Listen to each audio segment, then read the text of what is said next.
I come into a place of vision, and I'm hoping that maybe something you can say will just break it down a bit.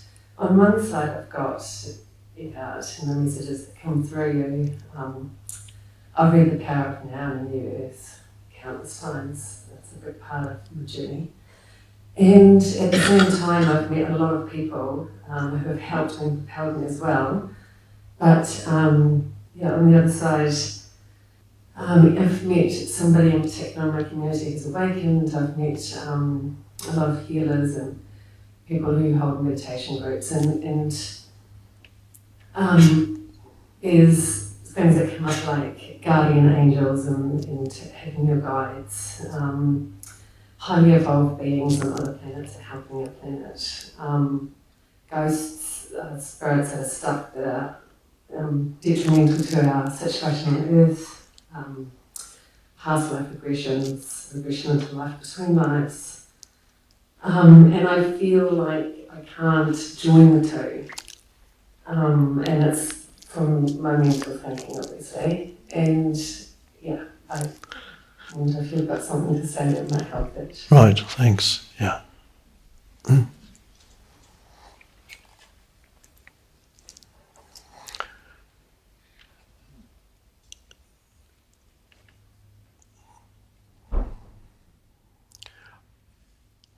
Of course, we are not the only beings around. There are other entities around that may have messages for you or that may help you.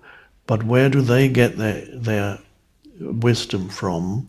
Let's say there are such things as angels or presences or spirit guides that speak through the people who channel spirit guides. What is the quality of what they say? How does it help you? Does it just stimulate your mind?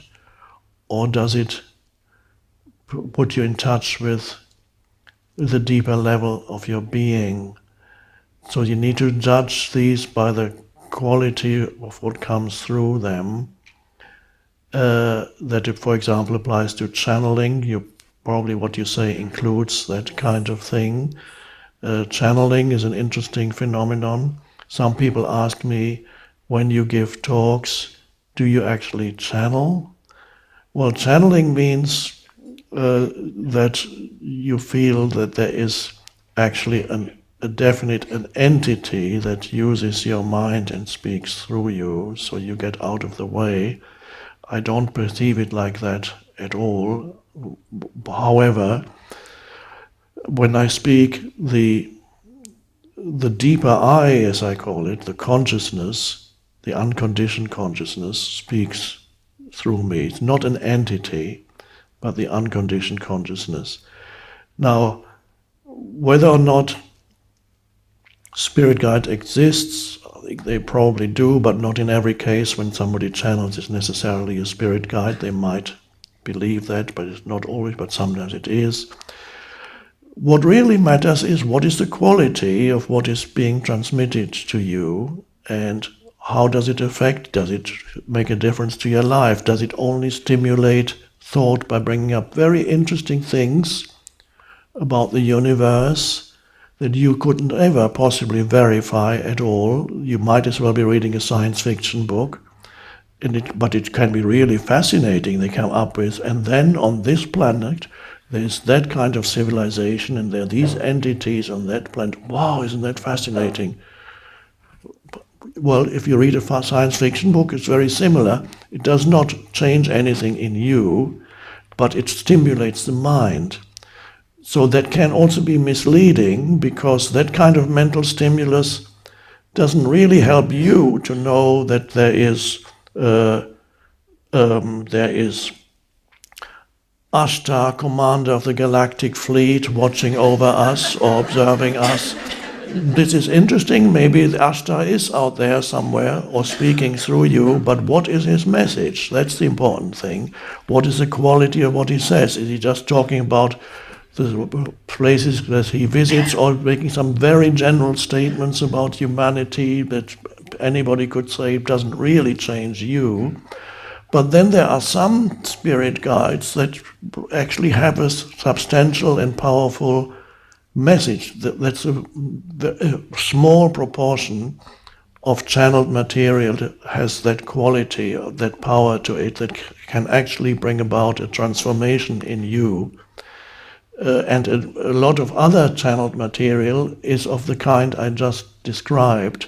So you have to be careful that you don't get drawn into something that sounds very meaningful and highly important, but after listening for 2 hours you say, okay, I have no way of ever verifying whether there's any truth in it or whether it's complete fantasy brought up by the mind of the person channeling or the spirit guide who wants to be important and wants to be recognized but doesn't really have any message because he or she, although he's dead, he's not enlightened. As you might know the saying, just because they are dead doesn't mean they are smart.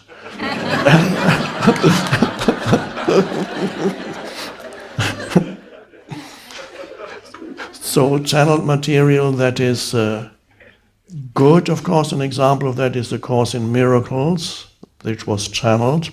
And a channel means the woman, I'm not saying this is for everybody. For some people it works very well, for others they don't want to do anything to do with it, and that's fine, because spiritual teaching comes through particular forms, and not every form appeals to everybody. So that would be an example of a good. Well, there are some other examples of good channeled. You could. There's even going back in time.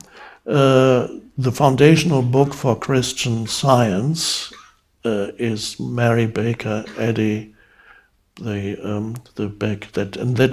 her book is Science and Health something. And that book is basically a channeled book. And that's a strange book. You can read it. It does have a certain quality to it. It does have some transformational power to it just by reading it. And so you have to use your own wisdom and awareness to know whether you are being drawn into a world of it could be fantasy or could be real, but ultimately makes no difference to you at all, or whether it is a more impactful message that comes from a deeper place.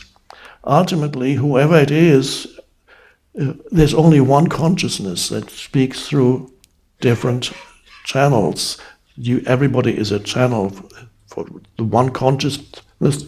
You're an expression of this one consciousness that has taken on this form temporarily. So ultimately there's only consciousness, but how speaking to you. So don't get too impressed by these high titles. It can be very impressive when the channeler suddenly goes,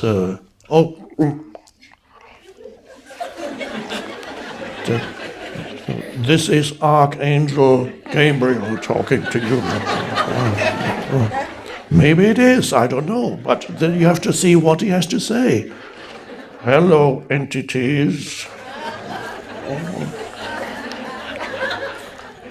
And it could all be real, but what is the message? That's the important thing, what they have to say. Not that they are this wonderful being with a wonderful name, that you have all kinds of, and then you can feel so important because this entity is speaking to you, just you out of all these people speaking to you, and the channeler feels important because he's channeling that entity, but again, listen to the message. What is the message?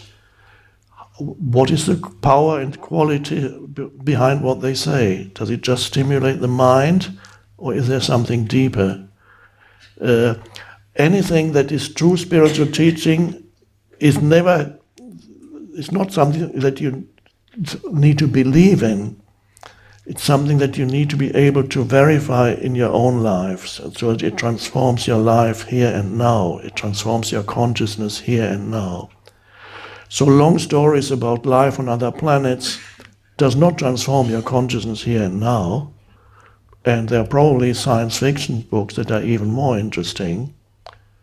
So another interesting fact is that these entities, I don't know why, they only seem to speak through one person, and then this person dies and never speak through anybody again. I knew a woman in England. She was visiting where I was living at the time. She channeled an entity called Bartholomew, I think. I don't think the books have become classics, but there were 2 or 3 books published. But there was some quality to them. There was some meaning. And then a year later, after I met her, I heard the story that another woman, they both lived in the States, another woman had written to her and said, "You will be very pleased to know that Bartholomew is now also speaking through me, and I'm going to publish a book that he spoke through me. So he's not only speaking through you, he's also speaking through me." And then the original woman took this woman to court.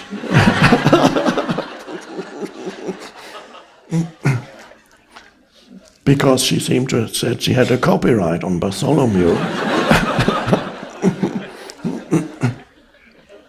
So it's strange that mostly they speak through one and then they disappear. So it may sometimes be the case that the channeler accesses a deeper level of his or her consciousness, believing that it is somebody else, a misperception by their mind, and then give it a name. This is all kinds of things are possible. One can talk about it for a long time, but I've already said the most important thing where you need to be able to discriminate between what is helpful and what is not, and what is powerful and what is something that you cannot possibly verify. Ramtha has been around for a long time. He speaks through a woman in Washington State and still has been speaking for several decades. And I'm sure when she passes away, Ramtha will disappear too. Where has he gone? Or will he speak to somebody else suddenly? Let's see what happens. So be careful. Don't get misled. I've already given you the hints of the questions to ask yourself, and so that you can choose wisely where you go.